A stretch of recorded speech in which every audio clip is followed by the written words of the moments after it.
Welcome to A9 TV news. ముందుగా headlines చూద్దాం. Singer Mangli పుట్టినరోజు వేడుకలపై పోలీసులు ఆకస్మిక దాడులు. చేవెళ్లలోని త్రిపుర రిసార్ట్ లో గంజాయి, భారీగా విదేశీ మద్యం పట్టివేసి సినీ రాజకీయ ప్రముఖుల పిల్లలు కూడా ఉన్నట్లు వార్తలు. టాలీవుడ్ లో మాదక ద్రవ్యాల వినియోగంపై మళ్లీ తీవ్ర ఆందోళన.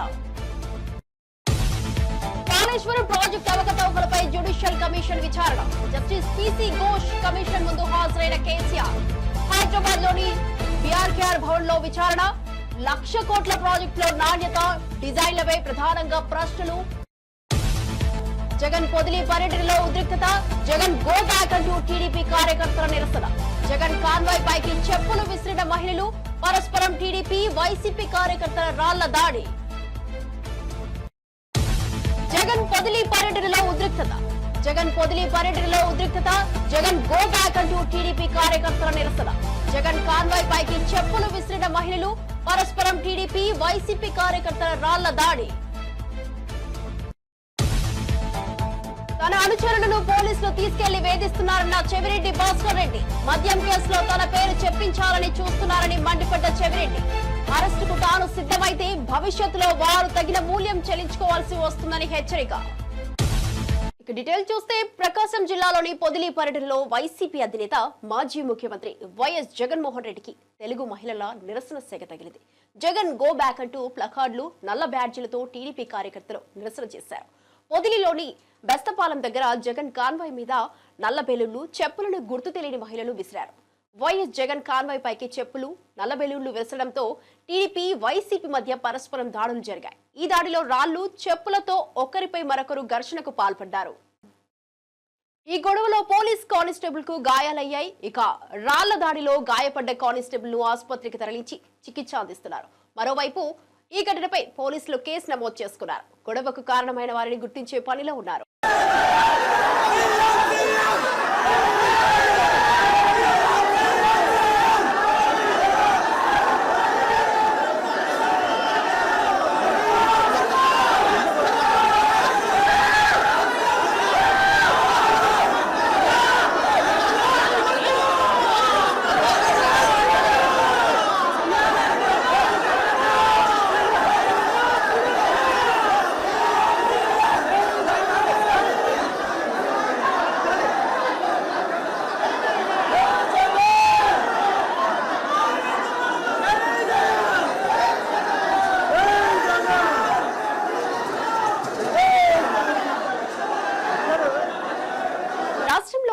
పంటకు గిట్టుబాటు ధర లేక రైతులు తీవ్ర ఇబ్బందులు ఎదుర్కొంటున్నారని మాజీ సీఎం వైఎస్ జగన్ ఆవేదన వ్యక్తం చేశారు.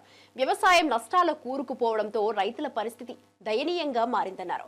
ప్రభుత్వం రైతులను ఆదుకోవాల్సిన అవసరం ఉందని, కానీ ప్రస్తుతం జరుగుతున్న వ్యవహారాలన్నీ నిర్లక్ష్యానికి నిదర్శనమని విమర్శించారు. వైసీపీ పాలనలో రైతులకు మద్దతుగా అనేక సంక్షేమ పథకాలు అమలయ్యాయని, రైతు రాజ్యంగా ఆ రోజులు నిలిచిపోయాయని గుర్తు చేశారు. రాష్ట్ర ప్రభుత్వం ఇప్పటికైనా స్పందించాలని జగన్ కోరారు. ఒక రైతు ఆత్మహత్య చేసుకున్నాడు.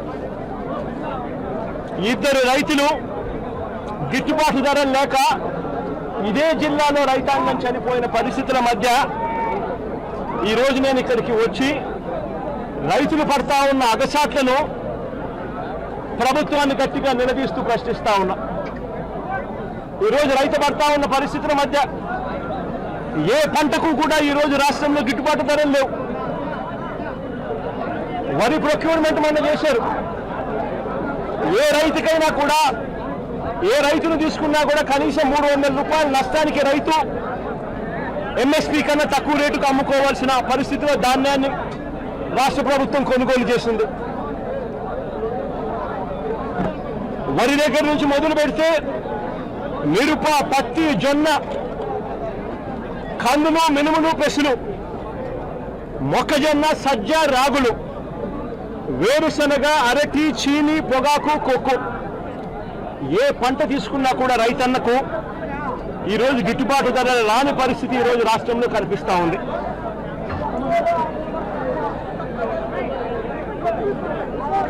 కేవలం ఒక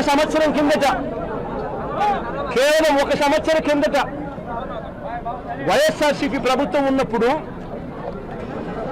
రైతు రాజ్యంగా రాష్ట్రంలో పరిపాలన సాగించినప్పుడు రైతు పరిస్థితి ఎలా ఉండేది, ఒక్క సంవత్సర కాలంలో రైతు ఎలా దిగజారిపోయాడు అని చెప్పడానికి నిదర్శనం ఈరోజు రాష్ట్రంలో ఈ జిల్లాలో జరిగిన రైతు ఆత్మహత్యలు. గత ఏడాది రైతు భరోసా కింద రైతన్న పెట్టుబడి సమయంలో రైతన్నకు పంట వేసే సమయంలోనే మే మాసం చివరికల్లా ఖరీఫ్ మొదలయ్యే నాటికల్లా రైతన్నకు రైతు భరోసా కింద పెట్టుబడి సహాయం అందేది. వైఎస్ఆర్సీపీ ప్రభుత్వ హయాంలో, మా ప్రభుత్వ హయాంలో గత ఏడాది రైతు భరోసా కింద అందుతా ఉన్న ఆ సొమ్ము చంద్రబాబు నాయుడు గారు వచ్చిన తర్వాత ఆగిపోయింది. ఈ పెద్ద మనిషి చంద్రబాబు నాయుడు గారు వచ్చిన తర్వాత గత ఏడాది రైతు భరోసా కింద మోడీ గారు ఇచ్చే 6,000 కాక మరో 20,000 రూపాయలు రైతు భరోసా కింద ఇస్తానని చెప్పాడు ఈ పెద్ద మనిషి చంద్రబాబు నాయుడు. గత సంవత్సరం రైతులకు ఇవ్వాల్సిన 20,000 రూపాయలు ఎగరగొట్టేశాడు. ఈ సంవత్సరం కూడా జూన్ 10వ తారీఖున ప్రముఖ జానపద గాయని మంగ్లీ పుట్టినరోజు వేడుకలు వివాదాస్పదంగా మారాయి. చేవెళ్లలోని త్రిపుర రిసార్ట్ లో అర్ధరాత్రి జరిగిన ఈ వేడుకలపై పోలీసులు ఆకస్మిక దాడి నిర్వహించారు. ఈ పార్టీలో మాదక ద్రవ్యాల వినియోగం జరిగిందన్న ఆరోపణలు, అధికారిక అనుమతులు లేకపోవడం, అక్రమంగా సౌండ్ సిస్టమ్స్ వాడటం వంటి పలు ఉల్లంఘనలపై పోలీసులు కేసు నమోదు చేశారు. ఈ ఘటనతో పలువురు సినీ ప్రముఖులు కూడా పోలీసుల నిఘాలోకి వచ్చినట్లు తెలుస్తోంది. Chevella inspector of police Bhupal Sridhar వెల్లడించిన వివరాల ప్రకారం ఓ రహస్య సమాచారం ఆధారంగా ఈ దాడి నిర్వహించారు. తనిఖీల సమయంలో దామోదర్ అనే వ్యక్తి పార్టీ జరుగుతున్న ప్రదేశంలో గంజాయి సేవిస్తూ పట్టుబడ్డాడు. దీంతో ఈ వేడుకల్లో మాదక ద్రవ్యాల వినియోగం ఏ స్థాయిలో జరిగిందనే కోణంలో పోలీసులు లోతుగా దర్యాప్తు చేస్తున్నారు.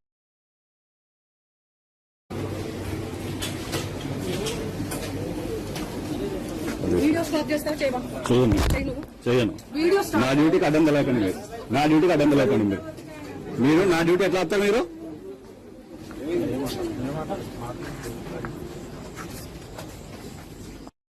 తెలంగాణ రాష్ట్ర రాజకీయాల్లో తీవ్ర చర్చనీయాంశంగా మారిన కాళేశ్వరం ఎత్తిపోతల పథకంలో జరిగినట్లుగా ఆరోపణలు వస్తున్న అవకతవకలపై ఏర్పాటు చేసిన జ్యుడిషియల్ కమిషన్ ముందు మాజీ సీఎం బీఆర్ఎస్ అధినేత కేసీఆర్ బుధవారం హాజరయ్యారు. ఆయన ముఖ్యమంత్రిగా ఉన్న సమయంలోనే ఈ భారీ ప్రాజెక్టు నిర్మాణం జరిగిందన్నారు.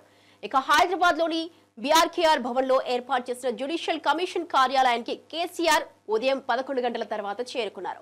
సుప్రీంకోర్టు మాజీ న్యాయమూర్తి జస్టిస్ పిసి ఘోష్ నేతృత్వంలోని ఈ కమిషన్ కాళేశ్వరం ప్రాజెక్టు నిర్మాణంలో జరిగిన అక్రమాలు, నాణ్యతా లోపాలపై విచారణ జరుపుతోంది.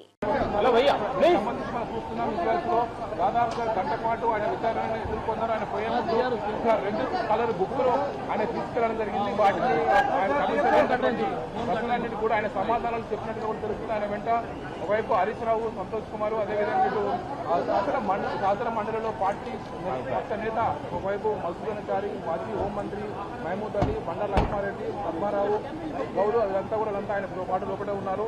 దీంతో ఈరోజు కమిషన్ విచారణతో ముగిసింది. మళ్ళీ ఫర్దర్గా ఏం జరుగుతుందని కూడా కమిషన్ కేసీఆర్ విచారణతోనే. ఏపీ మద్యం కుంభకోణం కేసులో తనను ఇరికించి అక్రమంగా అరెస్టు చేయాలని చూస్తున్నారని వైసీపీ నేత, మాజీ ఎమ్మెల్యే చెవిరెడ్డి భాస్కర్ రెడ్డి ఆగ్రహం వ్యక్తం చేశారు. కేసుతో సంబంధం లేని తనను ఈ కేసులో ఇరికించాలని సిట్ అధికారులు చూడటం బాధాకరమని అన్నారు. గిరి, బాలాజీ సహా మరికొద్ది మందిని తీసుకెళ్లి తన పేరు చెప్పించాలని, వారికి నరకం చూపిస్తున్నారని ఆరోపించారు. తనను కేసులో అరెస్టు చేయించి సంతోషపడాలని అనుకుంటున్నారని మండిపడ్డారు. తనను అరెస్టు చేయాలని అనుకుంటే నేరుగా తానే సిట్ కార్యాలయానికి వస్తానని సవాల్ చేశారు. తనను ఈ కేసులో ఇరికించేందుకు పోలీసులు చాలా కష్టపడుతున్నారని, దేనికైనా తాను సిద్ధమని పేర్కొన్నారు. పథకం ప్రకారం మద్యం కేసులో బెదిరించి తమ పేర్లు బయటకు తీసుకురావాలని చూస్తున్నారని ఆరోపించారు. భాస్కర్ రెడ్డికి సంబంధం ఉంది. మీరు మేము చెప్పినటువంటి స్క్రిప్ట్ని వీడియో చేయాలి అని ఒక రహస్య ప్రదేశంలో పెట్టి, సిట్లో కూడా కాదు, గత 3 రోజులుగా ఆదివారం నుంచి ఈరోజు మంగళవారం ఒక రహస్య ప్రదేశంలో పెట్టి వాళ్ళకి నరకం చూపిస్తున్నారు. మీరు ఏం సాధించబోతారో అర్థం కావడం లేదు. మీరు ఏం సాధించాలనుకుంటున్నారో అర్థం కావడం లేదు. అరెస్టు చేయాలనుకుంటే అరెస్టు కావడానికి సిద్ధంగా ఉన్నామని చెప్పాం. మీరు శిక్షించాలనుకుంటే శిక్షలు ఎదుర్కోవడానికి అన్యాయంగా మీరు ఏ శిక్ష విధించాలనుకున్నా దాన్ని ఎదుర్కోవడానికి సిద్ధంగా ఉన్నామని చెప్పాం. మీరు జైలుకి పంపాలనుకుంటే మీ చిట్టి కార్యాలయానికి వస్తాం, అరెస్ట్ చేసి జైలుకి పంపని చెప్పాం. కానీ చిన్న చిన్న ప్రాణాలను చంపేయద్దు అంటున్నాం. చిన్న ప్రాణాలకు నరకం చూపించద్దు అంటున్నాం. చిన్న ప్రాణాలు జీవితం అంటే భయపెట్టేలా చేయొద్దు అంటున్నాం. మీకు తెలుసు, మీ మనస్సాక్షికి తెలుసు ఇందులో ఏ కేసు లేదు, ఏ తప్పు లేదు అని. తెలిసినా కూడా తప్పుడు కేసులు పెట్టడానికి, తప్పుడు సాక్ష్యాలు సృష్టించడానికి మీరు పడుతున్నటువంటి కష్టం, శ్రమ, తపన చూస్తుంటే నిజంగా కూడా అనిపిస్తుంది ఒక వ్యవస్థ ఈ స్థాయికి వెళ్ళిపోతుందా అని. ఓకే, మీరు ఈరోజు తప్పుడు కేసులు పెట్టి తప్పుడు సాక్ష్యాలు సృష్టించి శిక్ష విధిస్తారు, భరించడానికి సిద్ధంగా ఉన్నాం. ఏ తప్పు చేయకపోతే తెలంగాణ రాష్ట్రంలో ఇరిగేషన్ అభివృద్ధిపై విమర్శలు చేసే వారిని తీవ్రంగా ఎద్దేవా చేసిన BRS working president KTR irrigation అంశంలో కేసీఆర్ ను ప్రశ్నించడం అంటే హనుమంతుని ముందు కుప్పిగంతలు వేయడమే అని వ్యాఖ్యానించారు. రాష్ట్రంలో నీటి ప్రాజెక్టుల ద్వారా వచ్చిన ప్రగతిని గుర్తించకుండా విమర్శలు చేయడం అర్థహీనమని, కేసీఆర్ నాయకత్వంలో రాష్ట్రంలో సాగునీటి ప్రాజెక్టులు విస్తృతంగా అభివృద్ధి చెంది రైతులకు మేలు జరిగిందని పేర్కొన్నారు. ఉంటది, దానికి మీ మద్దతు పలకాలని రాష్ట్ర ప్రజలకు రేవంత్ రెడ్డి అనే ఒక చిల్లర నాయకుడు, ఒక చిల్లర వ్యక్తికి కేబినెట్ అంటే అర్థం కాదు, కేబినెట్ ఎట్లా పనిచేస్తుందో అర్థం కాదు. ఎందుకంటే ఆయన ఆలోచనలు వేరు, ఆయన ఎజెండా వేరు. ఆయనకు రాష్ట్ర ప్రయోజనాల కంటే, రైతుల ప్రయోజనాల కంటే రాజకీయ ప్రయోజనాలు, రాక్షస ఆనందము, పైశాచిక ఆనందం ఆయనకు ముఖ్యం. ఆయన చిల్లర పని చేసి బ్యాగులు మోసి జైల్లో పడ్డాడు కాబట్టి మా వాళ్ళని కూడా కొంతమంది జైల్లో పెట్టాలనేది ఆయన వికృతమైన ఆలోచన తప్ప ఇంకోటి కానే కాదు. నేను చెప్పేదల్లా ఒకటే, అబద్ధం నిజం నిలకడ మీద తెలుస్తుంది. నిజం కడప దాటే లోపల అబద్ధం అంగిలాగేసుకుని ఊరంతా తిరిగి వస్తుంది అన్నట్టు కొన్ని రోజులు కాళేశ్వరం అని, కొన్ని రోజులు ఫోన్ ట్యాపింగ్ అని, కొన్ని రోజులు ఫార్ములా ఈ అని ఏదైతే డ్రామాలు రేవంత్ రెడ్డి ఆడుతా ఉన్నాడో, ఆయన ప్రభుత్వం ఆడుతా ఉందో, ఇవన్నీ కూడా కేవలం ప్రజల దృష్టి మళ్లించడానికి చేస్తున్న చిల్లర ప్రయత్నం. 420 హామీలు, 6 గ్యారంటీలు అమలు చేయలేని ముఖ్యమంత్రి, చివరికి మంత్రివర్గ విస్తరణ చేయలేని ముఖ్యమంత్రి, చివరికి మంత్రివర్గ విస్తరణ చేసిన పోర్ట్ఫోలియోలు కూడా కేటాయించుకోలేని ఒక అసమర్థ ఫెయిల్యూర్ చీఫ్ మినిస్టర్. ఆయన ఫెయిలియర్ ని కప్పిపుచ్చుకోవడానికి చిల్లర ప్రయత్నాలు చేస్తున్నాడు, అంతకంటే చేసేదేం లేదు. కేసీఆర్ గారితో ఇరిగేషన్ గురించి మాట్లాడడం అంటే హనుమంతుడి ముందు కుప్పిగంతులాగా ఉంటుంది. ఎందుకంటే కేసీఆర్ గారికి సమకాలీన రాజకీయాల్లో భారతదేశంలో ఆయనకున్నంత క్షుణ్ణమైన అవగాహన, నదులు, వాగులు, వంకలు, చెరువులు ఏం చేయొచ్చు అనేది, ఏం చేసి చూపెట్టిందో కూడా కేసీఆర్ నాయకత్వం తెలంగాణ ప్రజల ముందే ఉంది.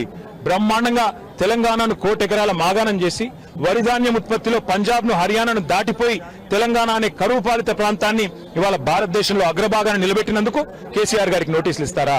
లేదా ప్రపంచంలోనే అతిపెద్ద లిఫ్ట్ ఇరిగేషన్ ప్రాజెక్టును 4 ఏళ్లలో ప్రజాస్వామ్య భారతదేశంలో కట్టినందుకు మీరు నోటీసులు ఇస్తారా? దేనికి ఇస్తారు కేసీఆర్ కు నోటీసులు? అన్ని చర్చలు కూడా ఇవాళ కమిషన్ ముందు జరుగుతాయి. ఎన్ని ప్రశ్నలు అడిగినా వాటికి సమాధానాలు సమర్థవంతంగా మేము చెప్తాము. ఇప్పటికే హరీష్ రావు గారి ప్రెజెంటేషన్ తోనే కాంగ్రెస్, బీజేపీ నాయకులు ఫ్యూజులు ఎగిరిపోయినాయి. ప్రజలకు కూడా మొత్తం వాస్తవాలు అర్థమైపోయినాయి. వాడు కొత్తగా చెప్పడానికి కానీ మరి అడగడానికి కానీ వాస్తవంగా ఏం లేదు. కానీ సాంకేతికంగా పిలవాలి కాబట్టి పిలిచడం నేను అనుకుంటాను. రేవంత్ రెడ్డి వాళ్ళ మామ దగ్గర కూర్చుంటే మంచిది. పిల్లనిచ్చిన మామ దగ్గర రేవంత్ రెడ్డి 5 నిమిషాలు కూర్చొని బుద్ధి జ్ఞానం తెచ్చుకుంటే మంచిది. సూదిని పద్మారెడ్డి గారు, గీత గారి తండ్రి, వారు చెప్పినారు 94,000 కోట్ల ఖర్చైన ప్రాజెక్టులో 1,00,000 కోట్ల అవినీతి అనేది ఒక తెలివి తక్కువ అంటున్నాడు. మరి ఆ తెలివి తక్కువ ఆయన అల్లుడు, మా కర్మగాలి. ఆ తెలివి తక్కువ ఇలా రాష్ట్రానికి ముఖ్యమంత్రి. కాబట్టి మేము అనేది ఏంటంటే రేవంత్ రెడ్డి గారు ముందు పోయి వాళ్ళ మామగారి దగ్గర కూర్చొని కొన్ని పాఠాలు నేర్చుకుంటే మంచిది. కాళేశ్వరం ప్రాజెక్టు విచారణ పూర్తిగా అయిపోయిన తరుణంలో మళ్ళీ 2 ఏళ్లు పొడిగించి కేసీఆర్ ను ఇటు హరీష్ రావును పెంచినటువంటి సందర్భం కనిపించింది. దీన్ని ఎట్లా చూస్తుంది? ఖచ్చితంగా కక్ష సాధింపు, రాజకీయ వేధింపు తప్ప ఇందులో ఏమీ లేదు. నిజం నిలకడ మీద తేలుతుంది. ముమ్మాటికి అల్టిమేట్ గా ప్రజాక్షేత్రంలో, న్యాయస్థానాల్లో ఎక్కడెక్కడైతే ఇవాళ ఈ విచారణను, ఈ వేధింపులను ప్రజలు గమనిస్తున్నారో, 1 కోటి ఎకరాల మాగాణం చేసి పంజాబ్ ను, హర్యానాను దాటే విధంగా తెలంగాణలో వ్యవసాయ ఉత్పత్తి పెంచిన కేసీఆర్ గారి మీద వేధింపుకు పాల్పడితే తప్పకుండా ప్రజాక్షేత్రంలో ప్రజలు బుద్ధి చెప్తారు. 1.5 కాలంగా ఒక ప్రాజెక్టు డిపిఆర్ గానీ, కనీసం శంకుస్థాపన గానీ, ఒక ఇటుక పెట్టి కట్టే దాఖలాలు లేవు. ఎట్లా చూస్తారు కాంగ్రెస్ పార్టీ? ఉప ముఖ్యమంత్రి ముఖ్యమంత్రి పవన్ కళ్యాణ్ నంద్యాల జిల్లా నందికొట్కూరు మండలంలోని తన ఇంటి పేరుతో ఉన్న కొణిదెల గ్రామ అభివృద్ధికి 50 లక్షల రూపాయలు ప్రకటించిన విషయం విదితమే. ఈ మేరకు పవన్ కళ్యాణ్ నిధులను మంజూరు చేశారు. ఆ మొత్తానికి సంబంధించిన చెక్కును నంద్యాల కలెక్టరేట్లో నిన్న జరిగిన కార్యక్రమంలో కలెక్టర్ రాజకుమారి, డిఆర్ఓ రాము నాయక్, పరిపాలనాధికారి రవికుమార్, సెక్షన్ సూపరింటెండెంట్ నరసింహరావులకు అందజేశారు. ఈ నిధులను కొణిదెల గ్రామ అభివృద్ధికి వినియోగించాలని ఆమె సూచించారు. ఈ ఏడాది మార్చి నెలలో పవన్ కళ్యాణ్ కర్నూలు జిల్లాలో పర్యటించారు. ఆ సమయంలో కొణిదెల గ్రామ పరిస్థితి గురించి నందికొట్కూరు ఎమ్మెల్యే జయసూర్య ఆ గ్రామ సర్పంచ్ వివరించారు. దీంతో ఆయన ఆ గ్రామాన్ని దత్తత తీసుకున్నారు. తన సొంత ట్రస్టు నుంచి 50 లక్షల రూపాయల నిధులను ఈ గ్రామానికి కేటాయించారు.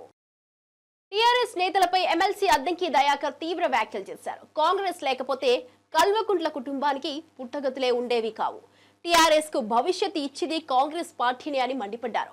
టీఆర్ఎస్ ను కాంగ్రెస్ లో విలీనం చేస్తామని చెప్పి దొంగ ప్రకటనలు చేశారని ఆరోపించారు. కవిత లిక్కర్ కేస్, కేటీఆర్ ఫార్ములా ఈ రేస్ వ్యవహారం, కేసీఆర్ కాళేశ్వరం స్కామ్, కవిత లిక్కర్ కేస్, కేటీఆర్ ఫార్ములా ఈ రేస్ వ్యవహారం, కేసీఆర్ కాళేశ్వరం స్కామ్ ఆల్ కల్వకుంట్ల కుటుంబ అవినీతికి నిదర్శనాలని ఆరోపించారు. కాంగ్రెస్ పై విమర్శలు చేయకముందు వారికి మనమున్నామనే విషయాన్ని గుర్తించుకోవాలని హెచ్చరించారు. కాంగ్రెస్ పార్టీ మీద, కాంగ్రెస్ ప్రభుత్వం మీద అవాకులు చవాకులు పేరుతున్న మిస్టర్ కేటీఆర్, కాంగ్రెస్ పార్టీ లేకుంటే మీకు, మీ కుటుంబానికి పుట్టగతులు లేవు. ఆ రోజున తెలంగాణ ప్రజల కోసం కాంగ్రెస్ పార్టీ తెలంగాణ ఇవ్వాలనుకున్న పరిస్థితుల్లో 2004లో మీతో పొత్తు పెట్టుకున్న తర్వాత మీ పార్టీకి భవిష్యత్తునిచ్చింది కాంగ్రెస్ పార్టీ. 2014లో బిల్ పాస్ అయిన తర్వాత మీరు కాంగ్రెస్తో మర్జ్ అవుతామని చెప్పి దొంగ ప్రకటనలు చేసి మీరు స్వార్థపరంగా మీరు నిలబడ్డా మీకు గెలిచిన ప్రజలు ప్రభుత్వాన్ని ఏర్పాటు చేసింది ప్రజల డబ్బును దోచుకోమ్మనో ప్రజల ధనాన్ని దుర్వినియోగం చేయాలని కాదు. ఇలా ప్రాజెక్టుల పేరు మీద మీరు చేసిన ఏవైతే దందాలు ఉన్నాయో అవన్నిటికీ ఇలా ఏమైతుంది, మీరు మీ కుటుంబం మొత్తం ఇలా అవినీతిమయమైన పరిస్థితి. ఒకటి లిక్కర్ కేసులో మీ చెల్లి, ఇలా కాళేశ్వరం దాంట్లో మీ బావ, ఈ ఫార్మా రేసులో నువ్వు, చివరికి ఇలా మీ తండ్రి గారిని కూడా కాళేశ్వరం కమిషన్ ముందు నిలబెట్టింది అని అంటే తెలంగాణ ప్రజలకు మోసం చేసినందుకు, దగా చేసినందుకే. కాబట్టి కాంగ్రెస్ పార్టీ మీద ఇష్టం వచ్చినట్టు మాట్లాడాలనుకుంటే ప్రజలేమీ ఆలోచన లేకుండా లేరు. మిమ్మల్ని ఓడగొట్టి ఈరోజు ఇంట్లో బండబెట్టింది కూడా అదే, గుర్తుపెట్టుకోండి. శ్రీ సత్యసాయి జిల్లా ధర్మవరంలో నిర్వహించిన యోగాంధ్ర కార్యక్రమంలో మంత్రి సత్యకుమార్ పాల్గొన్నారు. యోగాసనాలు వేస్తూ ప్రజలకు ఆరోగ్యంపై అవగాహన కల్పించారు. ఆరోగ్యకరమైన జీవితం ఆరోగ్యవంతమైన సమాజాన్ని నిర్మించేందుకు సహాయపడుతుందన్నారు. జూన్ 21న విశాఖపట్నంలో జరగనున్న అంతర్జాతీయ యోగా దినోత్సవాన్ని విజయవంతం చేయాలని ప్రజలకు పిలుపునిచ్చారు. యోగా దినోత్సవం ద్వారా ప్రజల్లో ఆరోగ్య సంస్కృతి బలపడుతుందని పేర్కొన్నారు. ముఖ్యంగా 2 కోట్ల మందిని వీటికి సమాయత్తం చేసి దీనికోసం రిజిస్ట్రేషన్ కార్యక్రమాన్ని చేపట్టి ఇవాళ 2 కోట్లు దాటిపోయాయి రిజిస్ట్రేషన్స్. 2,20,00,000 దాకా చేసి 2 కోట్ల మందిని భాగస్వామ్యం చేయాలనే ఉద్దేశం ఉంది. ఆనాడు జూన్ 21 ఏనాడైతే 11వ అంతర్జాతీయ దినోత్సవాన్ని మనం ప్రధానమంత్రి గారి ముఖ్య అతిథిగా జరుపుకుంటాము. మొత్తం యావత్తు ఆంధ్రప్రదేశ్ దాంట్లో భాగస్వామ్యం కావాలనే లక్ష్యాన్ని నిర్దేశించుకోవడం జరిగింది. ఇది కేవలం రికార్డు బద్దలు కొట్టడం కోసమో ఇతరత్ర కార్యక్రమాల కోసం ప్రపంచ దృష్టిని ఆకర్షించడం ఒకటి, ముఖ్యంగా దీన్ని యోగాని ఒక జీవన విధానంగా, వే ఆఫ్ లైఫ్ గా మార్చాలనే ఉద్దేశంతో ముఖ్యమంత్రి గారు ఈ కార్యక్రమాన్ని ఇంత పెద్ద స్థాయిలో చేపడుతున్నారు. తద్వారా మనకు శారీరక ఉల్లాసమే కాకుండా మానసిక వికాసం, మానసిక ప్రశాంతత కూడా లభిస్తుంది, ఆరోగ్యం బాగుపడుతుంది. తద్వారా అనారోగ్యం బారిన పడకుండా ఉంటాం. ఒక ఆరోగ్యకరమైన జీవితం, ఒక ఆరోగ్యకరమైన సమాజానికి దారితీస్తుంది. మనం కలగంటున్న స్వర్ణాంధ్రప్రదేశ్ ఏదైతే హెల్దీ, వెల్దీ, హ్యాపీ, ఆరోగ్యకరమైన, సుసంపన్నమైన లేదా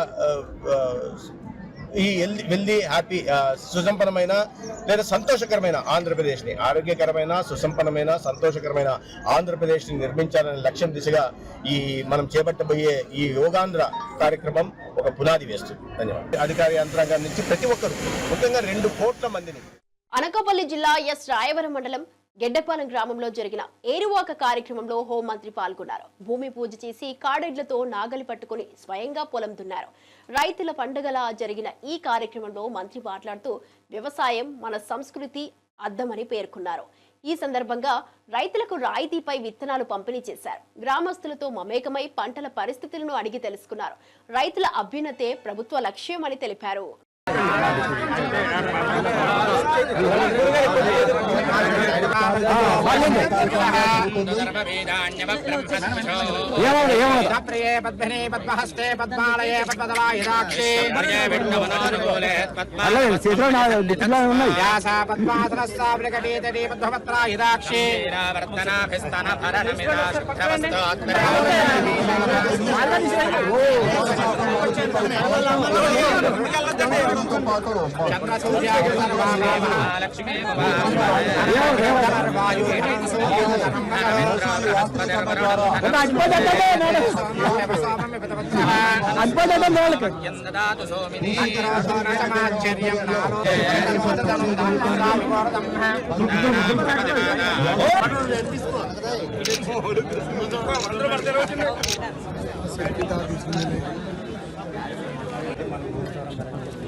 సింగనమల వైఎస్ఆర్సీపీ సమన్వయకర్త సాకే శైలజానాథ్, రేణుకా చౌదరి చేసిన వ్యాఖ్యలపై తీవ్రంగా స్పందించారు. జగన్ గారి గురించి ఘోరంగా మాట్లాడడం దారుణమని, అప్పుడే పుట్టినప్పుడే చంపేయాలన్న మాటలను వినడం కలత కలిగిస్తోందని తెలిపారు.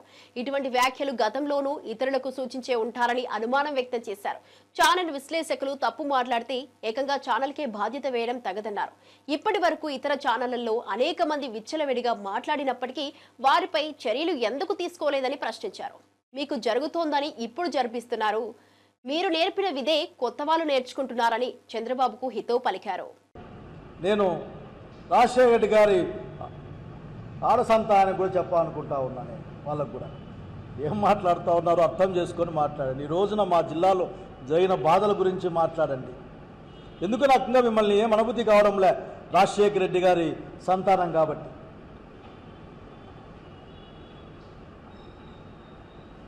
కనుక మీరు ఆలోచించుకోవాలి ఎన్ని మాటలు. అసలు భారతీయ గారిని అసలు ఎప్పుడైనా ఎక్కడైనా మహాతల్లి ఎప్పుడైనా సరే రాజకీయాల్లో కనిపించిందా, మాట్లాడిందా? అంటే ఛానల్లో వచ్చిన కార్యక్రమం తప్పైతే దాన్ని ఛానల్ ఓనర్లకు అంటగడతారా మీరు?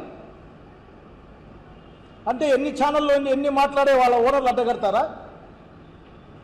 ఏంటి ఈ రోజున ఒక 5 సంవత్సరాల కాలంలో లేక 2 సంవత్సరాల కాలంలో ఎందుకు ఈ ప్రభుత్వం వచ్చినాకనే దూరం కూడా వద్దు. ఏ ఛానల్లో ఏ డిబేట్లు జరిగాయి, ఏ డిబేట్లో ఏమొచ్చింది, అట్లాగే చిన్న పెద్ద డిబేట్లు ఏం మాట్లాడారో మాట్లాడండి. ఎంత విచ్చల విడిగా కామెంట్ చేసినా కానీ పట్టించుకోలేదు కదా. అంతెందుకు సినిమాల్లో బాధితాయుతమైన ప్రజాప్రతినిధులు ఉన్న మీ వాళ్ళు దిబిడి అని మాట్లాడితే ఏమన్నా మాట్లాడారా మీరు? సినిమాలోనూ అదే, సినిమా అయిపోయినాక ఫంక్షన్లోనూ అదే. చూడ్డానికి ఎఫెక్ట్గా జుబుక్సకరంగా లేదా మరి ఎందుకు యాక్షన్ తీసుకోరు మీరు? ఏదేమంటే చంద్రబాబు గారు మరొక్కసారి మిమ్మల్ని అడుగుతా ఉన్నా, నేను పదే అడుగుతూ ఉంటాం కూడా, మీరు ఏం నేర్పించాలనుకుంటా ఉన్నారు? ఎక్కడికి రాష్ట్రాన్ని తీసుకెళ్తారు మీరు? ఏ విలువలు నేర్పిస్తారు? ఇదేనా మీరు నేర్పించబోయే విలువలు మాకు? సామాజిక రంగంలో మీరు ఏం చేయాలనుకుంటున్నారు? మమ్మల్ని రాజకీయంగా ఏమి నేర్పిద్దామనుకుంటున్నారు? వేసేయం లోపల అనే మాటేనా? లేకపోతే భవిష్యత్తు ఎలా ఉందో నేర్పించబోతా ఉన్నారా? అదేదో అంటుంది ఆఖరి మిమ్మల్ని చూస్తా అంటే, మీ కింద పనిచేసే అన్ని డిపార్ట్మెంట్ చూస్తా అంటే నాకు ఏమనిపిస్తుందంటే, ఈ మధ్యలో కృష్ణ కొడుకు సినిమా చూశాను నేను. దాంట్లో డైలాగ్ ఉంది, అట్లా మీ జరుగుతూ ఉంది, అట్లా సరిపోయిన ఆ యాంగిల్లో ఉంటుంది, అట్లా ఉంది, మీరు జరిపిస్తూ ఉన్నారు, జరుగుతూ ఉంది, ఎంతో కాలం ఉండదు. కాలచక్రం చాలా ఫాస్ట్గా తిరుగుతుంది. మీరు నేర్పించే విద్య మేము నేర్చుకుంటాం. ఇలా మాలాంటి వాళ్ళు రెసిస్ట్ చేసినా నేర్చుకోకుండా కొత్త పిల్లలు చాలా ఈజీగా నేర్చుకుంటారు.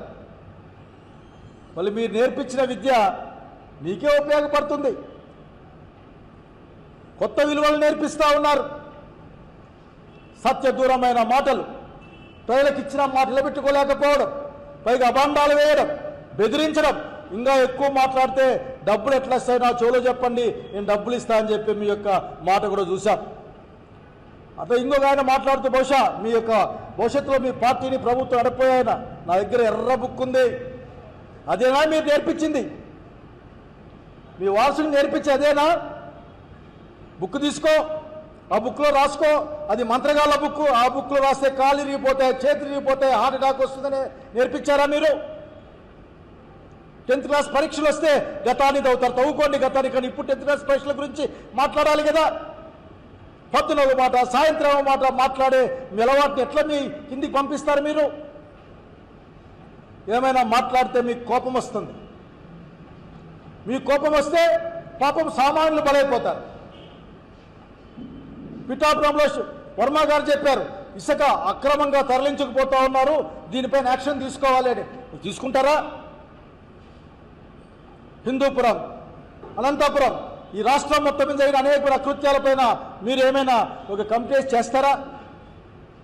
చేయండి. చాలా మీపైన చాలా ఆశలు పెట్టుకొని, ఇంకో అనుమానం ఎట్లాగూ ఉంది, ఎక్స్ట్రా వచ్చిన 25 లక్షల ఓట్లు ఎక్కడి నుంచి వచ్చాయని అనుమానం ఎప్పటికీ ఉంది. అది ఎప్పటికీ తీరద అనుమానం ఆఖరికి. దీన్ని లోక్సభ పక్ష నాయకుడు కూడా రాహుల్ గాంధీ గారు దీన్ని లేవనెత్తారు. సమాధానం చెప్పుకునే వాళ్ళు లేరు ఇక్కడ. జగిత్యాల జిల్లా ధర్మపురి లక్ష్మీ నరసింహస్వామి వారిని దర్శించుకున్న మంత్రి అడ్లూరి లక్ష్మణ్ కాంగ్రెస్ పార్టీ తనను మంత్రిగా చేసిన ఘనతను కీర్తించారు. స్వామివారి పాదాల చెంత పూజలు నిర్వహించిన ఆయన ప్రజల ఆశీర్వాదంతో అధికారంలోకి వచ్చిన కాంగ్రెస్ ప్రభుత్వం ఏడాదిన్నరలో అనేక సంక్షేమ పథకాలు అమలు చేస్తోందన్నారు. రానున్న గోదావరి పుష్కరాలను ప్రజల సహకారంతో ఘనంగా నిర్వహించేందుకు కృషి చేస్తామని తెలిపారు.